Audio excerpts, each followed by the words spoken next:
Hi everyone, my name's Simon. Welcome back to Walking with Whitey. In this episode, I'm back in the Brecon Beacons. This time, I'm hoping to overnight it again. And for the day walk, I've got a few special guests that should be along any minute now. We'll just wait for them to turn up and then we'll crack on.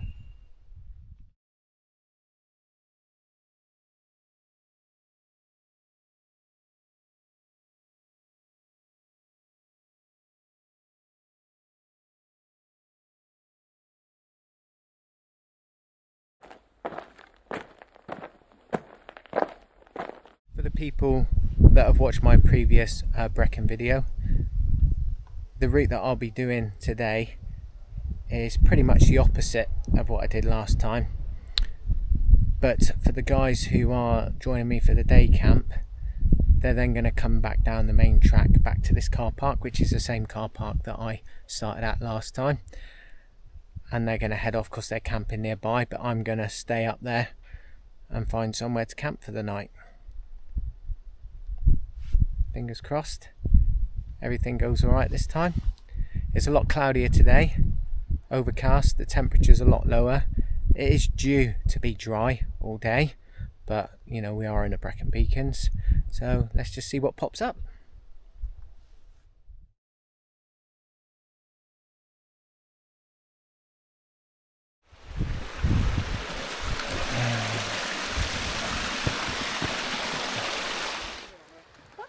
So here we are at the start of the Brecon horseshoe clockwise direction.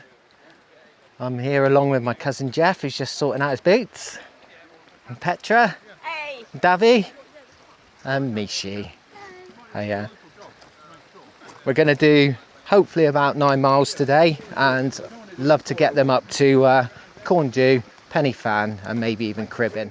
If you start the Brecon horseshoe in a clockwise direction, once you get to the reservoir, it's a short sharp up onto the ridge line. As you can see there, you can just see Penny Fan in the background, Cribbin and Fanny Big. So that's the first hard climb done, all completed. Everyone's in fine fettle, looking good. Yeah, factory. Quite busy, obviously because of the holidays, but we're heading up this track now along the ridge line. Mishi, how are you feeling? I'm great. Great. Did you enjoy that climb? Yeah, I love hiking. Good. Well, we've got some amazing views to come yet. How are you feeling, Petra? Yeah, I'm tired, but good. Good, yeah, good. Davy? Yeah. How you feeling? Alright. All right. Yeah. Good. Jeff? Good enough. Yeah. Good. Yeah. Beautiful day. You can see what we got ahead of us now. It's going to be fantastic views from here on in. As you can see now, Corndew, Penny Fan, Cribbin and Fanny Big. The weather has really cleared up again. We've been very lucky.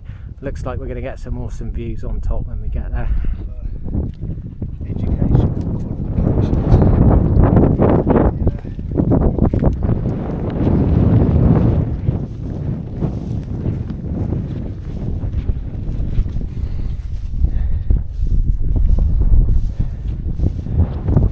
Incredible views. It's been a really nice bimble so far. Really nice to catch up with cousin Jeff, Petra, Davy and Mishi, and just taking it nice and slow, not like last time where I was speeding through here and missing all of this. Look at that. Absolutely incredible. Jeff and Petra wanted to go up Corndew, so we're just sat here waiting for them, and then we're going to try a noble Penny Fan. Wow, look at that. You see the glider? Yeah. That looks really Look how busy it is, and we're not even at the top of Penny Fan yet.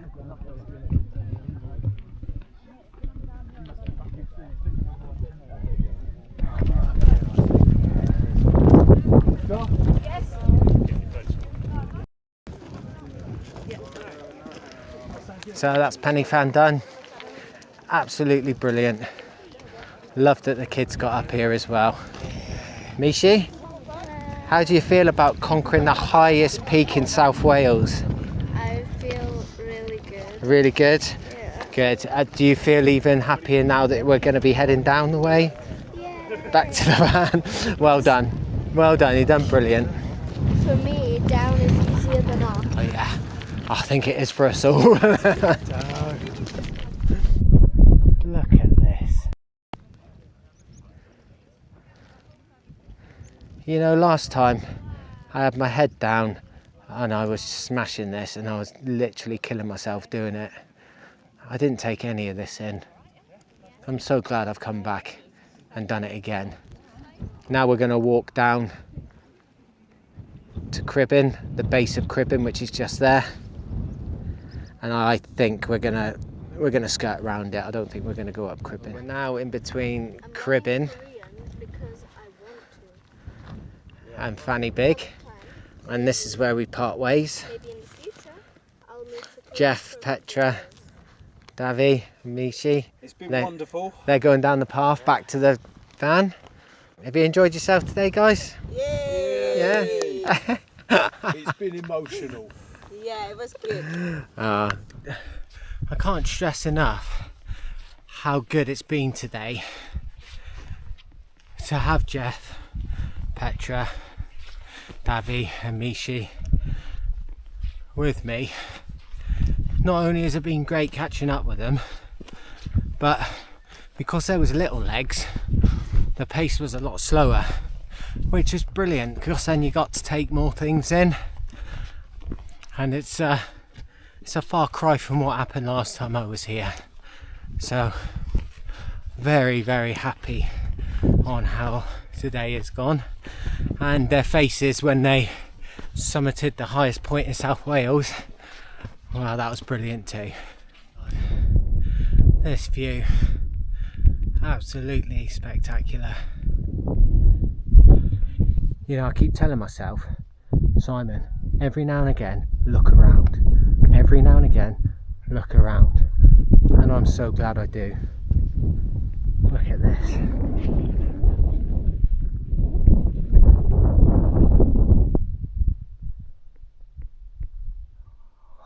Wow. Oh my God. So you got a Fanny Big, Cribbin, Penny Fan, Corn Dew. But look at that. If that doesn't take your breath away, then you're not human.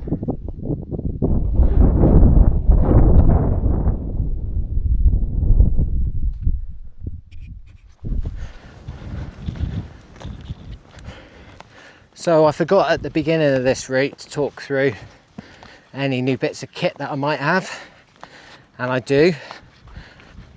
So I'll quickly run through it now. I've got a new camera.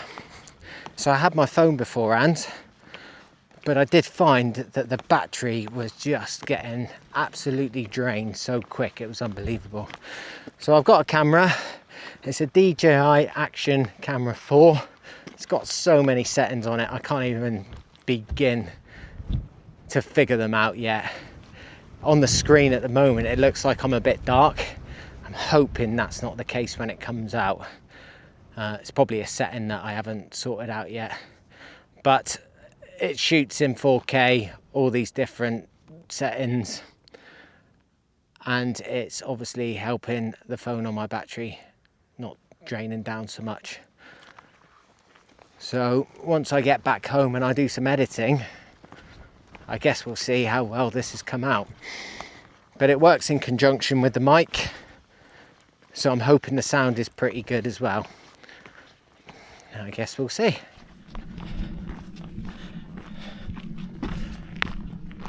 Still plodding along. There is a memorial to a World War II plane that went down in this area. I think I can see it on the other side of the valley. So I'm going to pick the pace up a bit so I can get there and have a look, pay my respects, and then try and find somewhere to pitch up for the night. It's just gone 5 o'clock. I think it's about 5:30. So I've still got a good 3.5 hours yet until last light, so not worried too much. Bit of a blustery wind from the north-northwest. So where I am now actually is quite sheltered, but there's nowhere flat enough. So I'll go over to the memorial and then come back to this area and have a scope out for somewhere for the night.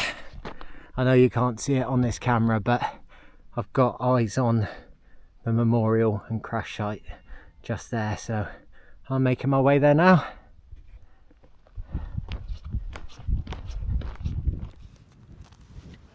So I found a World War II crash site, and as you can see here, there isn't much left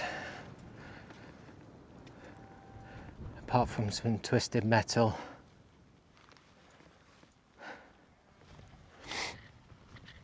And as we come down here, there's more there. But what they have done is they built a nice cairn with a little write-up, which is lovely, which I'll read to you now. It says, at this place on 6 July 1942, the Wellington bomber 1465 crashed with the loss of all of its Canadian crew. Here died Romeo 88687, Flight Sergeant Kemp, JB, pilot. Romeo 71725, Flight Sergeant Mittel, E. Romeo 75322, Sergeant Beatty, HC. Romeo 82352, Sergeant Hayes, JP. And finally Romeo 106035, Sergeant Yule, KF. Remember them. Rest in peace.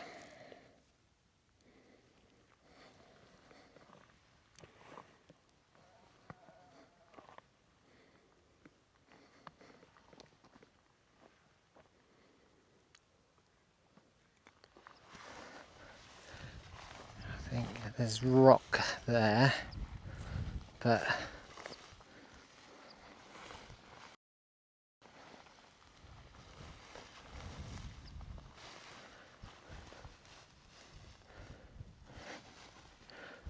yeah, I think I can get it here. Okay, let's have a look.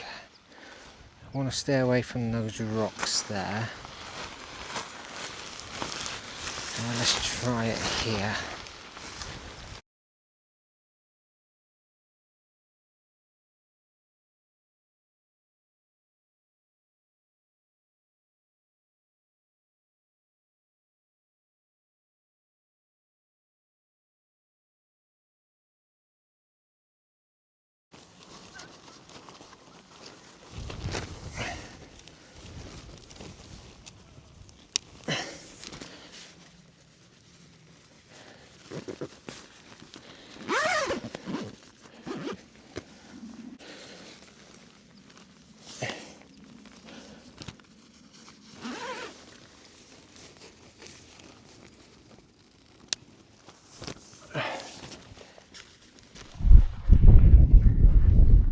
So that's me all set up for the night. I am a little bit sheltered from the wind. It is gusting at the moment, up to about 10 miles an hour. But look at that view.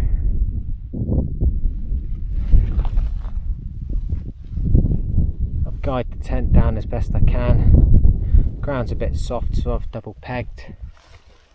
Extra guys are out. Let's have a look inside.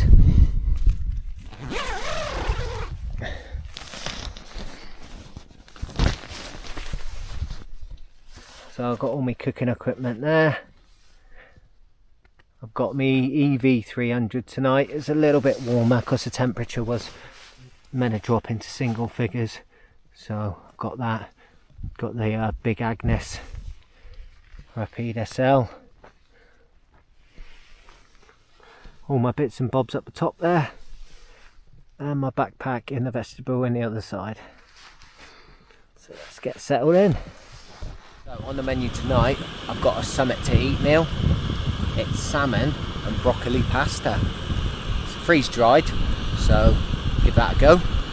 And for afters, got a boil in a bag, salted caramel chocolate brownie. So let's get these on the go.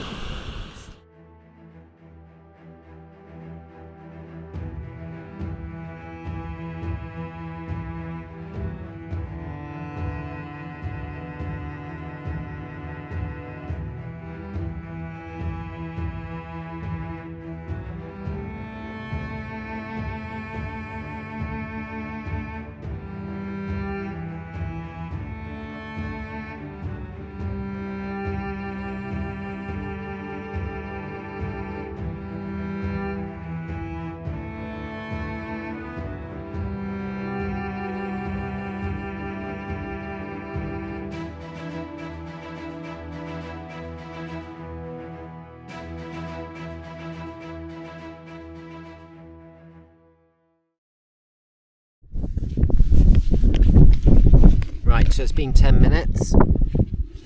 Let's have a look at this. Summit to eat. Salmon and broccoli pasta. Just grab a spoon. Oh God. Looks pretty decent actually. It's the first one that I think looks pretty decent. It actually looks like pasta and it looks like salmon. See if I can get a bit of chunk. Look at that. Nice big chunk of broccoli, pasta.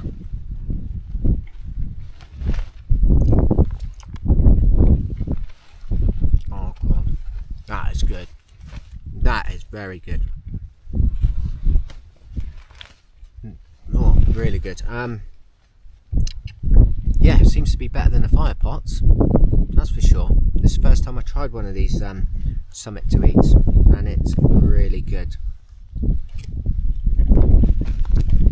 So I'm going to get this down me. You don't need to see me munching on this, and I'll bring you back with the pudding. Okay, time for the salted caramel chocolate brownie. The brownie I had last time really didn't look good at all, but tasted amazing. And this one's no exception.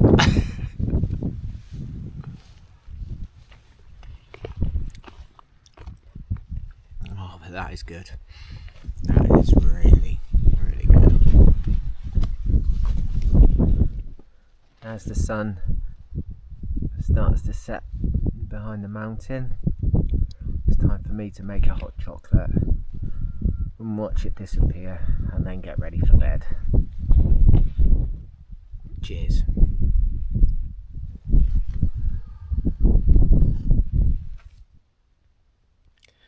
That's me, fed, watered, and now I'm in bed.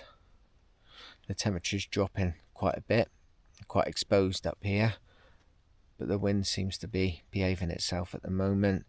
It's forecast for gusts up to 20 miles an hour, but I think the Durston can take that. I've guided it out and pegged it out as best I can. And that's it really. So unless anything happens throughout the night, I will see you in the morning. It's just gone 5 o'clock in the morning. I got about 7 to 8 hours interrupted sleep. I was tossing and turning a bit because I'm on a bit of a slant and I kept sliding off the sleeping mat a touch, so I just had to rearrange myself. But apart from that, apart from the odd sheep bleating, been an absolutely cracking night. The view this morning, let's bring you around. It is overcast, but it's quite clear. I can't complain at that. The wind got up a little bit last night. I think it reached gusts of about 18 to 20 miles an hour, but nothing that this tent can't handle once it's pegged and guided properly. And the temperature dropped to, I think it's 8.5 degrees according to the thermometer, so I was nice and snug all night.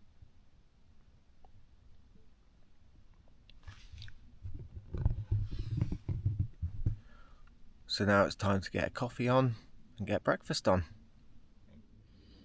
So we've got bacon, beans, sausages and omelette.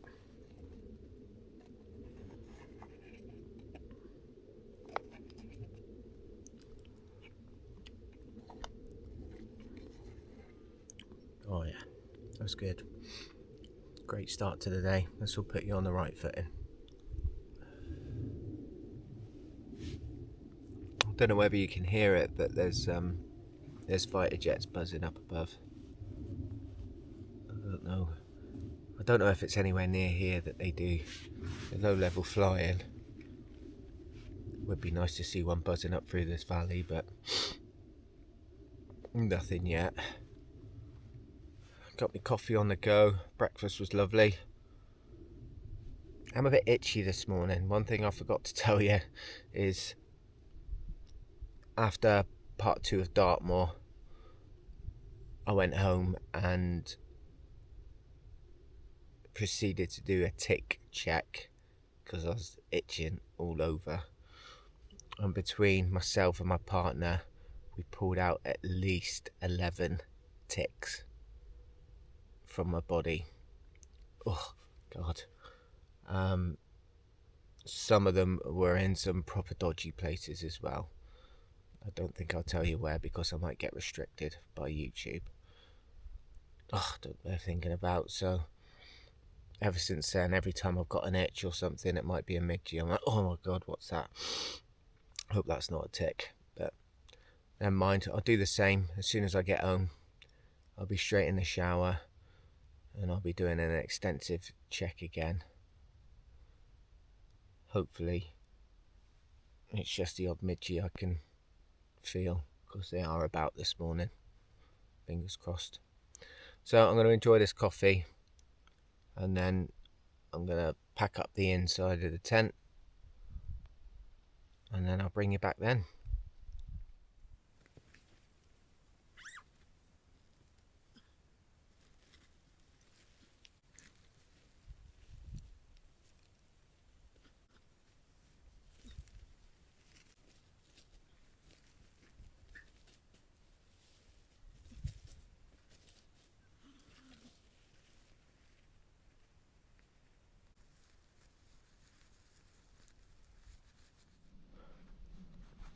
Bye bye campsite.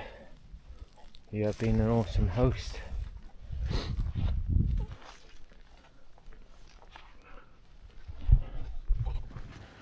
As I'm walking back to the car, I thought I'd use this time to summarise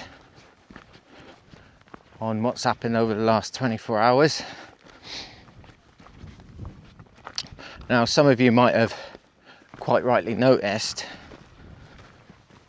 that I'm back in the Brecon Beacons quite quickly after my episode 5, I believe it is, where I had all the intentions of coming out here and camping out for the night, but the heat just got the better of me and lack of water, etc., and lack of experience, to be fair.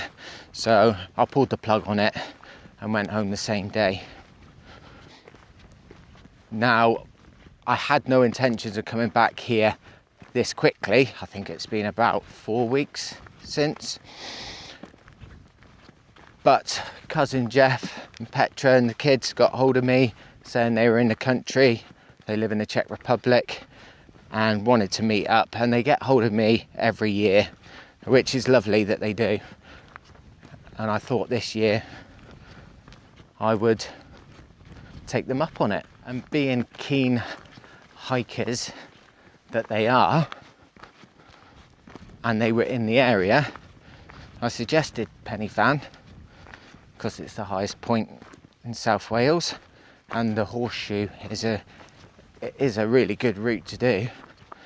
And they bit my arm off, so it was a twofold thing for me really. Spend some quality time with some family, and I didn't want it lingering in my head for too long that I came up here and failed the last time. So I wanted to sort that out as well. Last night was a cracking night's sleep. Like I said, had about 7 to 8 hours. I was on a bit of a slant, so I did wake up every now and again because I was rolling off the sleeping mat. But apart from that, apart from the odd fighter jet going over, which you might be able to hear now, you might not, and the sheep bleating, it was a cracking night. Kit and equipment wise, can't fault anything. One thing I will say as well, which is a bit of a game changer, toe socks. So the last time out on Dartmoor, I've got these new scarpers that I'm still breaking in. I had my first blister in like 20 years. And at first I blamed the boots, with them being new boots. And that might have had something to do with it, but I think it was also the fact that I had the wrong socks on. My feet were moving quite a bit inside the boot. And obviously that created a rubbing, which I believe created the blister.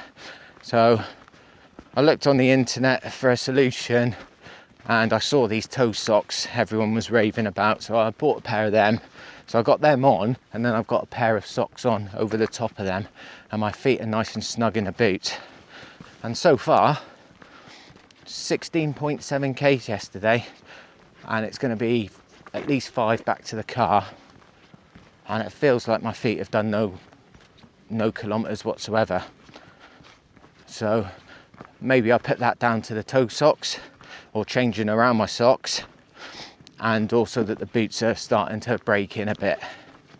So that's a winner as well. Everything else has performed flawlessly. One thing I have found out about the X-Mid, the tent, the Durston X-Mid, you've got to get it, the initial 4 pegs, you've got to get it bang on and get the rectangular shape. Because when you start putting it up, then the inner's all a bit ski-whiff, especially on a bit of a slant as well.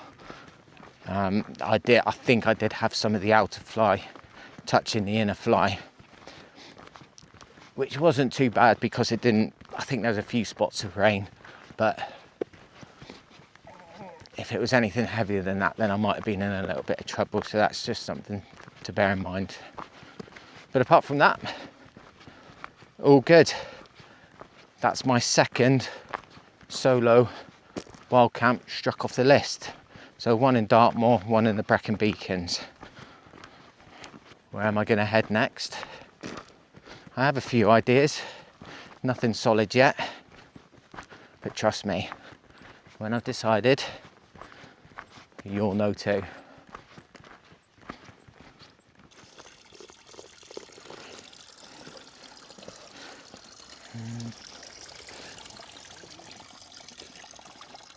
Just in case I need it. Let's have one last look at the valley that I stayed in last night. I'm sure it has a name. If I find it, I'll put it on the screen. Look at this, spectacular. So I stayed up there last night, and the crash site, which I visited, is just at the base of that load of rocks there. And look at this.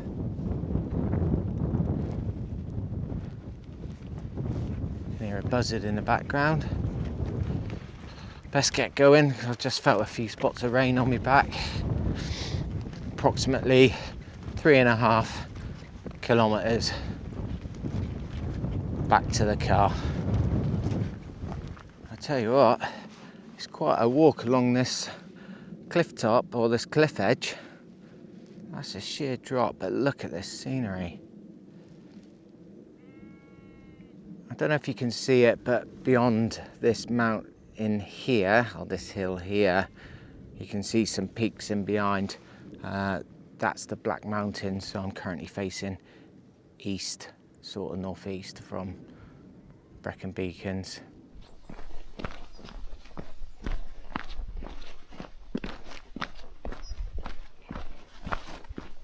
So I've now picked up part of the Cambrian Way. I'll follow this for a little bit onto the road. So I'm down off the hills now on a road, and I've got about 2 kilometers back to the car, so I think it would be nice to finish off here. I think by the time I've finished, it's going to be about 23, possibly 24 kilometers done over the last 2 days, which is not a bad effort really, considering the elevation, the ascending and descents that I've done. Stay tuned. At the end of this, I'll do one of those 3D flyovers that I've started doing. I found it on the OS map app, and it's a brilliant feature. So moving forward, I'll do that after every hiking video. One thing I did notice is last night I camped at an elevation of 750 meters. So I wonder if I've just chalked off my first summit wild camp as well. Let me know what you think in the comments, whether I can scratch that off as a first or not. You might have heard this in previous videos, but I'm just gonna start putting it at the end of each video. So I'm gonna release a video every Friday at midday. So every 2 weeks, it's gonna be a hiking, backpacking, or wild camping video. And then on the alternate Friday, it's at midday, it's gonna be a shorter video about a piece of kit that I own, whether it be new or something that I've had for a while. So I'm hoping that moving forward, that works out nicely, and we'll just see how it goes. But going back to this hike, if I could summarize it in a paragraph, I'd say absolutely amazing to catch up with some family. The views and the route, again, spectacular. And I managed to get rid of that little gremlin off my shoulder from the last time I was here as well. So that's a big bonus. I hope you've liked what you've seen. If you have, then please like and subscribe and follow me on the channel. The way it's growing is awesome. I'm really enjoying doing it. And at the time of making this, I've just hit 50 subscribers, which some people might laugh at, but I'm absolutely chuffed to bits with that. I can't believe that there's actually 50 human beings out there that think that, oh, okay, what Simon's doing is quite interesting. I might follow him and see what he's up to next. So that's absolutely brilliant. But thanks very much for watching. Take care, stay safe, and I'll see you next time.